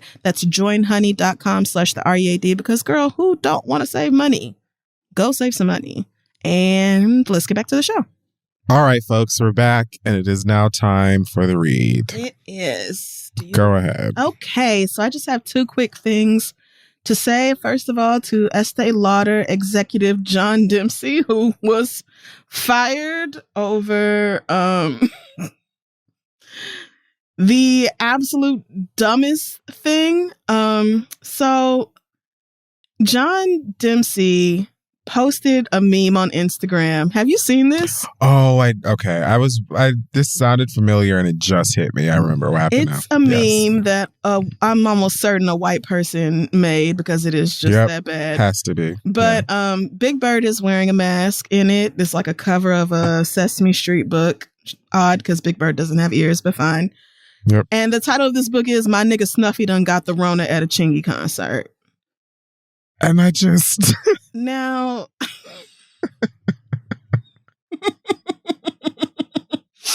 Now, as stupid as this is, and as much as it's stupid. Very dumb. And as much as I can't understand why he would have posted it, his explanation is even worse, because he typed up all this shit talking about how he was so sorry and so ashamed and just could not express all his remorse and sorrow, and didn't look at it good before he posted it, carelessly reposted it without reading it. Girl, you posted the meme without reading it? Reading is how memes... You read...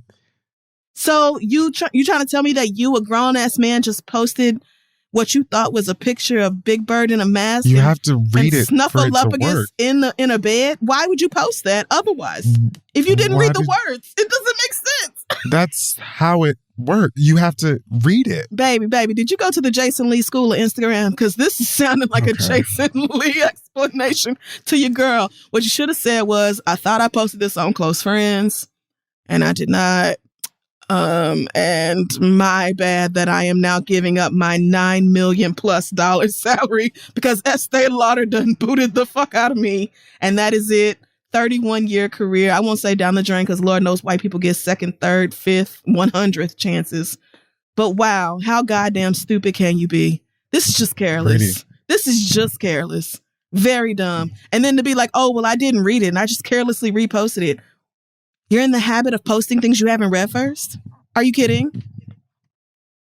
Are you like one of those bot accounts that just reposts memes for follows or something? Are you trying to... That's probably a thing. It just doesn't make sense. It just doesn't make sense. I just feel like I'm coming up with really great excuses and the girls are not. So obviously I need to be a publicist. Listen, because you had to have come up with that on your own, but if you were making millions of dollars a year and can't be bothered to read the things you post to Instagram, you don't deserve that job. Give that job to somebody who will read things first. You don't read, nigga? What does it have to do with it? This was on his personal account? Mm-hmm. Jay Dempsey. And he just posted it just for shits and gigs? just because, you know, he likes the image of Snuffleupagus in the bed with a thermometer in his mouth and Big Bird with a mask on. And a Chingy concert? White people are so random and stupid. This is dumb. I think Chingy made a statement. Which I said, I'm not, right. I said, I'm not finna. Chingy is just so happy y'all got him trending. I'm not even finna dive deep into that because it won't be too long before he says something where I'm gonna be like, no, stop. So I left it alone. But girl, you deserved every bit of that firing. I hope you didn't get a severance or nothing because how fucking stupid. And speaking of stupid, the New York fucking Times. What did they do this time? Today they pissed off our goddess Serena Williams. Oh God, why?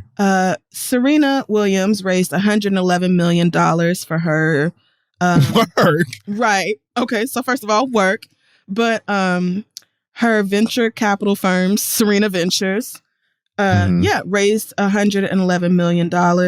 Now, first of all, I took issue with the fact that the headline, this is the print edition, by the way, of the Times, not the digital. The headline says, tennis star's venture firm has raised $111 million. As if Serena Williams is not a notable enough name to be in the headline. So I was mad as soon as I saw that. But it gets worse. It just says that? Tennis star's venture firm has raised $111 million. That's the headline. She's a household name. Serena Williams is like one of the biggest athletes on the planet. Why is her name not? But it gets worse. Because you know when they do these stories and they put like a little picture of whoever they're talking about? No. Yes. No. Yes. No. Yes. No. Yes. No. Yes. No. Yes. Oh my God. Yes. No. Oh my God. Yes. They don't work there anymore. Yes. Who was it? What did they do for a living now? They inserted a photo of somebody who is not Serena Williams. How?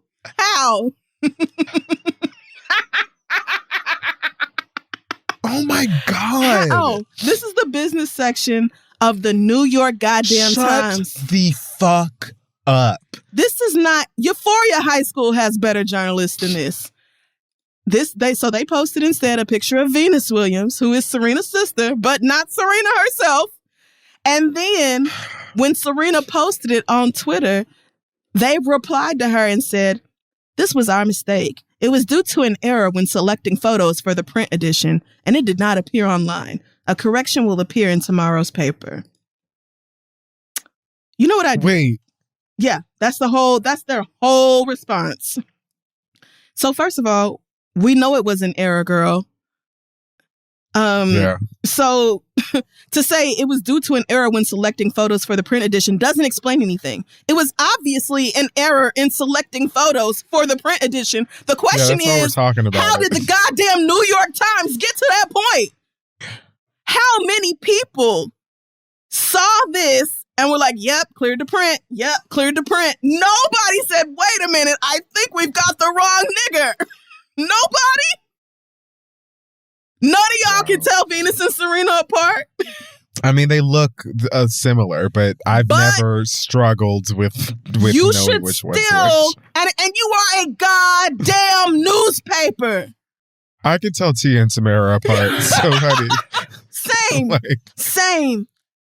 Like, this wouldn't have happened to me. You're not even just a newspaper. You're supposed to be the newspaper. Like the newspaper. You're supposed to be that girl. In the business section. Not that even in like entertainment and bullshit. This is in business. Tennis star. Not to mention, Jesus, there's no apology anywhere in here. Emmanuel Christ. There's no apology anywhere in this response. It's just, oh yeah, disgusting. Our bad. We ran the wrong photo, and we'll apologize. We'll correct it in the next one, and we'll make sure we upload the right one in the digital edition. Bitch, this is Serena fucking Williams y'all are playing with. Who is working over there? Monkeys? Middle school children would do a better job than this. No, because monkeys can tell us apart. Y'all ought to be fucking ashamed. The New York goddamn Times. Again, the Jason Lee School of Journalism. I just can't believe that they wouldn't have, like, even because white people be playing with photos of us all of the time. Like, white people famously mixed up Oprah and Whoopi Goldberg, and like every single award season, major red carpet, there's some black person that has been famous literally for 30, 40 plus years that they're like, it'll be fucking like Alfre Woodard and they'll call her like Megan Thee Stallion or something. It's so like them using her sister's picture doesn't even gag me, as fucking ridiculous and unacceptable as it is. But like, you couldn't put her name. Tennis star. Like, she's just some bitch on the rise. And not that girl for like the past 25 years. Stop playing with her. Okay. Stop playing with us. Because had it been some white man, I'm sure y'all would have stuck at least his last name up there. You couldn't put Serena Williams venture firm has raised $111 million. Like, really? If it was a white man, they also would have apologized if they did fuck up. It's really wild how you can be like the most successful bitch in the world and still journalism will not respect you. I'm fucking done. The New York Times has been on a decline for a long time. They kind of have, yeah. But wow, girl, y'all really... That's kind of like... Just from a journalistic standpoint. Euphoria would have done better than this. This just don't make no sense. Just from a journalistic standpoint. Exactly. Like, your headline is not really giving me anything. Nope. And then the picture's wrong. Hell, what did you write? What is anything in it accurate? Like, is there nobody working over there? Y'all just doing whatever? Just throwing shit together? That's crazy. I'm done. I hear nothing about that. Yeah. I saw that earlier on Serena's Twitter and said, girl, let me screenshot this. Because I know you fucking lying. Oh, I have work tonight. I know, right. I said, thank you, girl. I needed somebody to cuss Krista out. said, say less. I said, thank you, girl.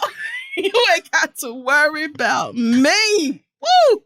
A mess, child. Fuck the times.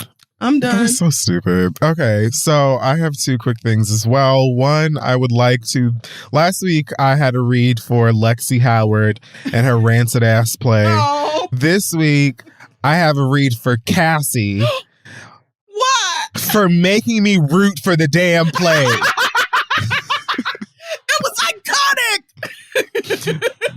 This fucking crazy It was iconic. Walked her spoiled ass up on that stage and showed out. And the thing is, some of the things she said, I didn't even disagree with. She said some of the shit I said. Like, what gives you the right to come up here, humiliate the fuck out of people, tell their goddamn business and all that for the sake of entertainment? Not to mention, y'all don't even see or hear her talking to people crazy backstage. It was so good. I'm sorry. Like she's fucking Barbara Streisand or something. It was when so she good. Went up there and showed her natural ass talking about she's a villain. First of all, mama, don't nobody give a fuck. I don't know why nobody to this point has said we don't give a fuck that Maddie and that fucking crazy white boy were not together when y'all started fucking. That doesn't matter, dummy. That's your best friend's ex, period. Right. There's some shit you just don't do. Stop telling your mama, your sister, your cousin, the school that they weren't together. We don't give a fuck. And that's why Queen Maddie Perez cold-cocked your ass and bashed your motherfucking face against the school. And how about they really were having this play at the school. It was so good. I'm sorry. Where are they? That moment was amazing. Everybody was pissed at Cassie, but I got my fucking life. I was like, now I have to root for the goddamn play because you coming up here showing your motherfucking ass and embarrassing the goddamn girl. Oh, God, yes. Maddie, no. Oh, girl. She gonna be like, Maddie said, oh, this today. Bitch needs to be put down. Went up there, took her shoes off, and got to swinging. And that's when I was like, oh, we have a finale on our motherfucking When hands. she asked Lexi where she got all these knockoffs.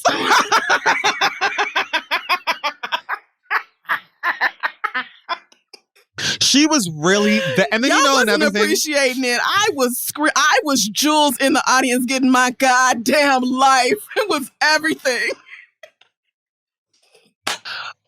I think that woo. I think another part of the reason why I ended up appreciating the play, and I have to take back what I said, is because and this is not Lexi's fault. This ain't got nothing to do with her.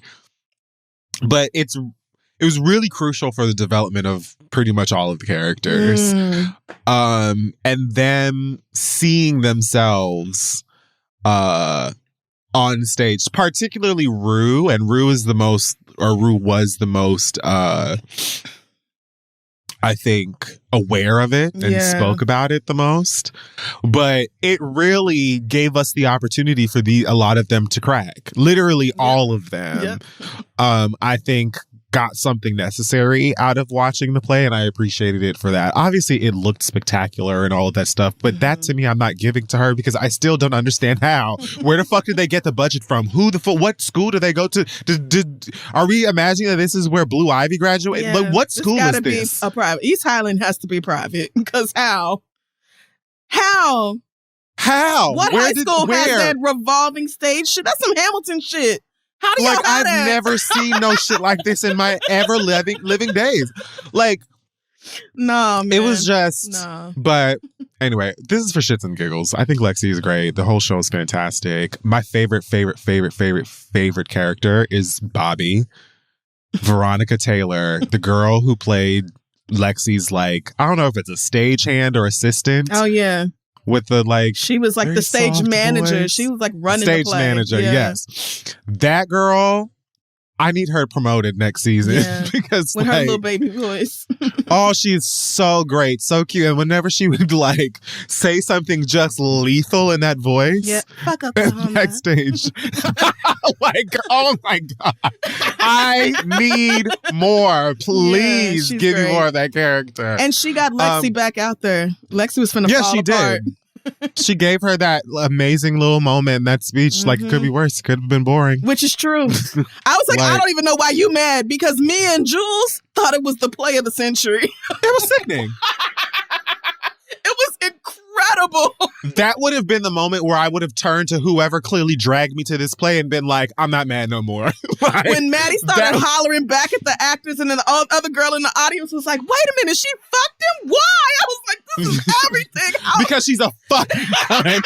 Because, like, I was like, yes, Maddie, you have been holding this back for so long. And I feel like it's out of legit love and disappointment for this bitch. Like, you really loved this girl. Man. As a friend. And you're disappointed. You're hurt. And you've been holding that shit back. The nerve of this bitch to get up on this goddamn stage and act a fool knowing how she was acting. And it wasn't until Cassie started trying to get, like, violent. And jump on the girl who played her. Then Maddie was like, oh, no. No. Since we're fighting, let's fight. I've been waiting and when for this moment. When Lexi and Cassie mama went on stage, I was please. First of all, she loved that drunk ass portrayal of herself. She was having a blast. She got on stage blast. talking about, where are you? Oh, you got me so good. She was doing the best. Shout out to the moms of this show, boy. They be going through it. But girl, can you take them? Like, do you not see what your children are about to do here? Like, this is about to get very ugly, and you over here like. I honestly, for a second, was like, is Lexi gonna flip this? Like, was she planning for this, and she's gonna somehow flip this and make it proper? No. Because I was like, how did you not expect for your sister to act a fool like this? She really should have. She's been acting like this all season behind this boy. And you thought that you were going to do fucking Hedwig and the Angry Inch and that she wasn't going to. So good. I'm sorry, y'all. When Cassie said, oh, I know there's women getting their heads chopped off in Afghanistan or wherever. And somebody said, that's racist. That's racist. Like, how are you niggas mad at this? I am loving it.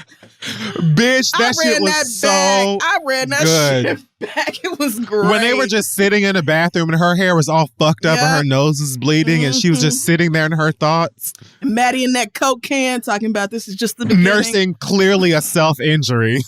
Right. Clearly twisted her ankle trying to get to this girl. Woo! Man. Hilarious. Euphoria, now the second HBO show behind Game of Thrones. So good. God damn, it's a very good show, very artsy. Although I will say, spoiler alert, although this hasn't all been a spoiler. Right. I wept behind Ashtray. Yeah. Like I was beside myself. Yeah. Like I literally was like, I had to pause it and gather myself. Yeah. And I have not had that. I've cried. I cry over film and television and books and shit like that all the time. But this one was like, excuse me? Mm-hmm. Yeah. That was rough. I'm still hurt. I said, damn. Still devastated. He went out like Cleo. He truly, truly was not going. He wasn't going. He wasn't. He got that last cop so good. I'm still broken by this. But the young man who plays him, Javon, Wanna Walton, him and his siblings got black ass names. I was about to say his name is Javon. Really? Mm-hmm. Go off. But I saw that he's going to be in the new season of Umbrella Academy. I really want him to play Robin. Oh, okay. I think he's got a bright future ahead of him. So. I guess. That was heartbreaking though. I mean, those scenes I really had to watch through my fingers because you know how I am with blood. Yeah, it was. Yeah. But yeah, I fucking loved the play. I loved the play. I appreciate the play a lot more now. Yeah, after Cassie got her heart broke and she was breathing all hard at that door, that bitch came back in. It said it's time for Shout out to what's her name, Sydney Sweeney. She is an acting ass. She's killing that role, bro. Like that bitch strolled right down the goddamn aisle and up to that stage. Where her mama turned around and saw her and was like, oh God. like it was Thanos. Her mother knew what was about to happen. Even Rue was just looking like, damn. Like, when Rue saw her through the glass, it was like, here we go. Okay, right. It's about to happen. What a moment. And the fact that everybody was just living. Niggas was loving. Nobody left after all that shit went down. Literally sat and waited for them to come back out. Like, that's how you know they were enjoying themselves. Me and Jules chanted were for her. Bouncing up and down. Me and Jules were sisters throughout that whole scene. We were living together. Man, that shit was good. So good. It's gonna be another million years before another season comes out. But wow, what a moment. And lastly, I just wanted to pass a read really quickly because I enjoyed it. Pass the read like we used to. This read, it says, well, the title of the read is "You Can't All Be Tina Marie." It says, well. Okay. This read is for all the white girls at the black parties in Brooklyn that must have lost their ever-loving minds, but especially the ones from this last Saturday night. Here we are, me and my niggas, having a good old ghetto time at the Brown Sugar Bounce, which is something I've never been to, but clearly need to be at because it's called the Brown Sugar Bounce, so we're going. Obviously. We're going. Ellipses for Black History Month. As the night went on, we noticed there was no direction to which we could avert our gaze without seeing evil incarnate, the white women. They must have been high out their minds from the smell of actual rhythm and black dick, the way that these bitches was tripping. I know that's right. Because what's gotta be wrong with you to see a beautiful black sis dripping in the yellow we all look so good in the middle of one of our ceremonious circles with an afro like a halo, just living. And decide to mosh back and forth through this space like we all at a Fall Out Boy concert. Where are they getting the nerve to take up so much space dancing like Elaine Bennis that they're pressed against our backs in My Last Nerve? If you don't know that reference, legendary clip. You have to find it.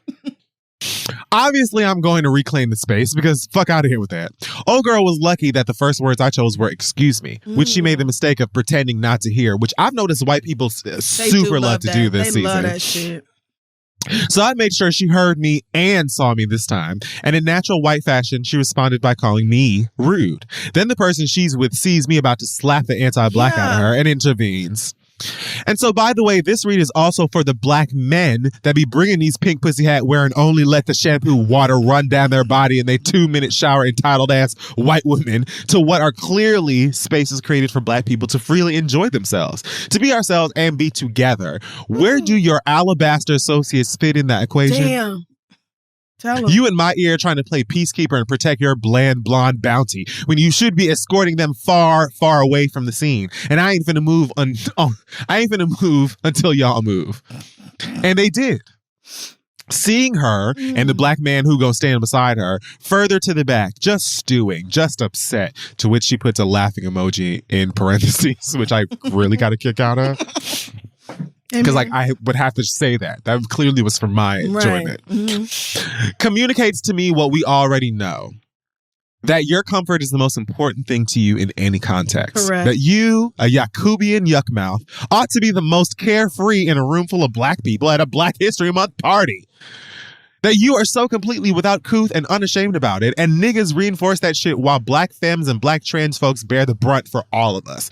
Be grateful you didn't catch a black power fist to your face with that disrespectful ass behavior. White people, and especially white women, stay the fuck out of our faces and our spaces. Niggas, stop bringing them. Stop promising you'll step in and protect them if they get pressed, because not only will that not stop me, but you can get it the fuck too. I will handle you first for having the gall and to see your Caucasoid companion quiver in fear knowing that she is next. Amen. Reflect on being a black man caping for a white woman to take up space where black people are intentionally gathering to be with each other, and heal that shit. We are tired. It's tired. The effort to make this month the most raggedy yet is coming from all angles, and we just be trying to be here and have joy. But we're going to do that anyway, because black. God bless us, black people. I love you. Signed, Prodigy's monologue at the beginning of Quiet Storm, which again... if you don't get the reference. If you don't get that reference, then you probably not black, but look it up. Either way. P.S. While I won't do the labor of actually making sense of this connection, let us trust that Kanye is to blame for a lot of this. Oh, said from my iPhone. I mean, not said from my iPhone. That's it. I don't disagree with that. It probably is Kanye's fault in one way or another, but white people be having all the nerve knowing they in black spaces. There's another letter for this when it comes to straight people and especially straight women at queer events. Yep. But we'll do that maybe in June. Drag shows and gay clubs. Y'all be like, wildin'. Maybe I'll wait for Pride. But as for now, we're talking about niggas, white people, but especially white women. Yeah. Because y'all really be trying to argue black girls down at these functions and then play victim when you lose your two front. And I don't none of us understand. None of us are understanding. Do you not see what the tea is, bitch? Of course you know what it is, because that's why you're here, ho. Yep. As she said, you're sniffing out the rhythm, and you're gonna got your Shazam in your fucking pocket like we don't know you out here trying to take home the songs so you can memorize them the next time you come out here. Okay, and impress Jamal. Fuck up out here. At the very least, if you're gonna be here ruining our good time by like existing in our eyesight, play your fucking. Link said, "It was a long time coming." Link said, "Wrap it up." She's ready for this to be. You're done. At least play your goddamn part in position. Yes. Okay? And be respectful of the fucking space. I feel like the best form of respect would be to not enter. But if you gonna come, then stay the fuck out of our way. Drink the drinks, do your white girl bop in the corner, and stay out of our goddamn way. And tip. Tip big. Big tip. Big everybody. Tip everybody. Everybody. Oh, a mess. So thank you for that, Prodigy's Prodigy's monologue from the beginning of Quiet Storm. I appreciated it, and I agree. Yes, and if you have a read for us that you want to pass, send it to passtheread@gmail.com. And I think that'll wrap up this week's episode of the show. Make sure you check us out at This Is The Read. Our website is thisistheread.com. And you can join our Patreon over at patreon.com/theread. Any other announcements from you, Kid Fury, before we head out? Make sure that you check out our brand new favorite movie, A Medea Homecoming, now streaming this is not only on ad. Netflix. Not an ad. Also, maybe don't. Please don't. Watch it. Like, if you lied on me, I want to know how many. No, you know what? I actually don't. I think we dragged it so bad, like Acrimony. Niggas are gonna watch it because the people who haven't already seen it are gonna be like, it can't be that bad, and then they're gonna Acrimony was awful. It was. Like, I have nothing good to say about that film. Besides the fact that I really enjoy a lot of the actors in that film as well. Like, in general. Like, I love them as people and as performers. I have nothing good to say about that movie. At least parts of this one genuinely made me laugh. Okay. But as a whole, it's Tyler Perry doing what Tyler Perry does best, which is not much. And on that note, we will see y'all niggas. Except a drag show. If you really want to see Tyler Perry's Beyonce Maxi Challenge, please, then go for it. Please. Just go ahead and skip to the end credits, where you will see Tyler Perry dance for approximately 15 minutes in a very long and luxurious gray wig. Yeah. Daisy Dukes the size of a fucking Fiat. I cannot with him. Yeah, go on and watch Tyler Snatch Game if you want to. But yes, that's have a time with that. And let us know what you think of the story. Bikes. All right. Take care of yourselves, and we will see y'all next week.